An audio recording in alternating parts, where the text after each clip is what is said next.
days, there has been speculation about how many bodies were buried at this home on Newton Avenue in Southcrest. But Friday, a news release from the district attorney's office clarified. Investigators recovered what is believed to be the remains of one human being. The identity of the individual has not been determined.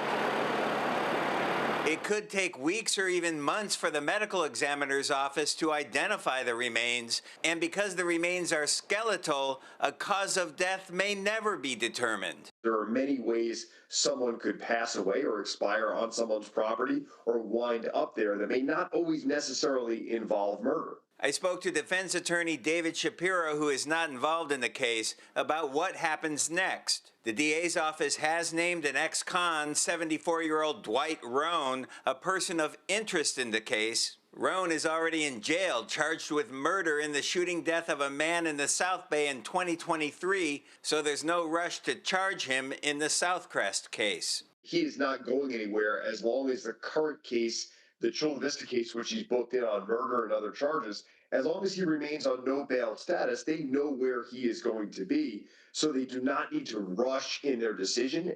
The landlord of the house where the remains were found told me Roan lived in the house until July of 2023, and that he had to pay Roan $2,500 to move out before the house was totally renovated. The big questions are, how long were those remains buried there, and what led police officers to dig in the yard of that home? Time will ultimately tell where they ultimately found out about these remains, whether it was intentional, meaning someone actually said something to the police, or someone was talking that they might have been listening to a recorded line from a jail. Now, Roan has not been charged in connection with the remains found at this house in Southcrest, but he is already facing life in prison if convicted of the 2023 murder in the South Bay. David Gottfredson, CBS 8.